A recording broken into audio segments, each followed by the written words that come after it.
নমস্কাৰ আজি হৈছে 18 জুন অসমৰ লগতে ভাৰতৰ বিভিন্ন প্ৰান্তৰ পৰা আজি ৰাতিপুৱাৰ কেইবাটাও খবৰ আহি পৰিছে এই মুহূৰ্তত জনাইছো আজিৰ প্ৰথমটো খবৰ অধিক সহজ হৈ পৰিল ইউপিআই লেনদেন কেইবাটাও নতুন পৰিৱৰ্তন জানি লওক কি পৰিৱৰ্তন হৈছে ইউপিআই লেনদেনৰ ক্ষেত্ৰত এতিয়াৰ পৰা অধিক সহজ হৈ পৰিল ইউপিআই লেনদেন ইউপিআই লৈ আহিছে কেইবাটাও নতুন পৰিৱৰ্তন ধনৰ লেনদেনত সহজ কৰাৰ বাবে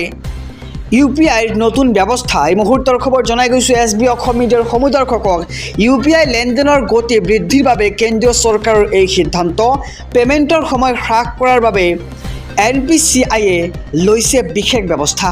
আৰু সুবিধা লাভৰ বাবে আপডেট কৰক আপোনাৰ ইউপিআই এপ আৰু গ্ৰাহকে পূৰ্বতকৈ কম সময়ত ইউপিআইত সম্পূৰ্ণ কৰিব পাৰিব নিজৰ লেনদেন আৰু দেশত 16 এপ্ৰিল সোমবাৰৰ পৰা কাৰ্যকৰী হৈছে এই নতুন পৰিৱৰ্তন আৰু জানি লওক কি নতুন পৰিৱৰ্তন আহিছে এইবাৰ ইউপিআই ধনৰ লেনদেনৰ ক্ষেত্ৰত পূৰ্বে ইউপিআইৰ জৰিয়তে ধন পঠাবলৈ লাগিছিল 30 ছেকেণ্ডৰ সময় কিন্তু এতিয়াৰ পৰা 10ৰ পৰা 15 ছেকেণ্ডত কৰিব পাৰিব আপুনি ধনৰ লেনদেন আৰু ইউপিআই আইডি ভেৰিফাই কৰিবলৈ 15 ছেকেণ্ডৰ পৰিৱৰ্তে এতিয়া লাগিব মাত্ৰ 10 ছেকেণ্ডহে আৰু যিকোনো ইউপিআই এপত বেংক একাউণ্টত কিমান টকা আছে আপুনি চাব পাৰিব পলকতে আৰু দিনটোত সৰ্বাধিক 50 বাৰ ইউপিআই এপত জানিব পাৰিব আপোনাৰ একাউণ্টৰ ধনৰ পৰিমাণ আৰু এতিয়াৰ পৰা অধিক সহজ হৈ পৰিল ইউপিআই লেনদেন এই মুহূৰ্তৰ খবৰ জনাই গৈছো এছবি অসম মিডিয়াৰ সমুদৰ্শকক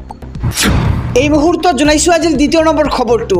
ৰাজনৈতিক মহলৰ বিতৰ্কিত এক খবৰ দিবলৈ লৈছোঁ কোনো হিন্দু লোকে মন্দিৰৰ সন্মুখত এনে কাম নকৰে গৌৰৱ গগৈয়ে উপযুক্ত প্ৰমাণ দিয়ক গৌৰৱ গগৈক উভতি ধৰিলে ৰাজ্যৰ মুখ্যমন্ত্ৰী ডক্টৰ হিমন্ত বিশ্ব শৰ্মাই বিস্তাৰিত খবৰ এছবি অসম মিডিয়াৰ সমুদৰ্শক লৈ কংগ্ৰেছৰ সভাপতি গৌৰৱ গগৈৰ মন্তব্যক লৈ মুখ্যমন্ত্ৰীৰ প্ৰতিক্ৰিয়া যিকোনো হিন্দু মানুহে মন্দিৰৰ সন্মুখত এনে কাম নকৰে যি ব্যক্তিয়ে এই কথা ভাবে তেনে ব্যক্তিৰ মন কেনেকুৱা হ'ব পাৰে সেয়া অসমৰ জনতাই চিন্তা কৰা উচিত বুলি মন্তব্য মুখ্যমন্ত্ৰী ডক্টৰ হিমন্ত বিশ্ব শৰ্মাৰ কোনোবাই যদি এই মন্তব্যৰ বিৰুদ্ধে গোচৰ দিয়ে আৰক্ষীয়ে তেতিয়া তেখেতক প্ৰশ্ন কৰিব আৰু আপোনাৰ লগত এই সন্দৰ্ভত কি প্ৰমাণ আছে অসমত বৰ্তমানলৈকে এনে ঘটনাৰ লগত জড়িত হৈ থকাৰ বাবে সংখ্যালঘু লোকহে গ্ৰেপ্তাৰ কৰা হৈছে আৰু গ্ৰেপ্তাৰ হোৱা লোকসকলে এই কাণ্ডৰ বিষয়ে স্বীকাৰ কৰিছে আৰু আনকি বহু মুছলমান লোকেও এনে ঘটনাক কেতিয়াও সমৰ্থন নকৰে বুলি মন্তব্য গৌৰৱ গগৈৰ আৰু এনে কাণ্ডক আনকি মুছলমান সমাজেও গৰিহণা দিছে আৰু সকলো মুছলমান এনে কাণ্ডৰ সৈতে জড়িত নহয় আৰু মাত্ৰ কিছু সংখ্যকেহে এই কাম কৰে লখিমপুৰ আৰু ধুবুৰীত এই ঘটনাত গ্ৰেপ্তাৰ হোৱা সকলো সংখ্যালঘু সম্প্ৰদায়ৰ আৰু এই ঘটনাৰ লগত কোনো হিন্দু লোক জড়িত নহয় গৌৰৱ গগৈৰ লগত যদি কিবা প্ৰমাণ আছে তেন্তে প্ৰমাণ কৰক হিন্দু সমাজক অপমানিত কৰাৰ পূৰ্বে এই অভিযোগ প্ৰমাণ কৰক বুলি মন্তব্য মুখ্যমন্ত্ৰীৰ আৰু মুখ্যমন্ত্ৰী ডক্টৰ হিমন্ত বিশ্ব শৰ্মাই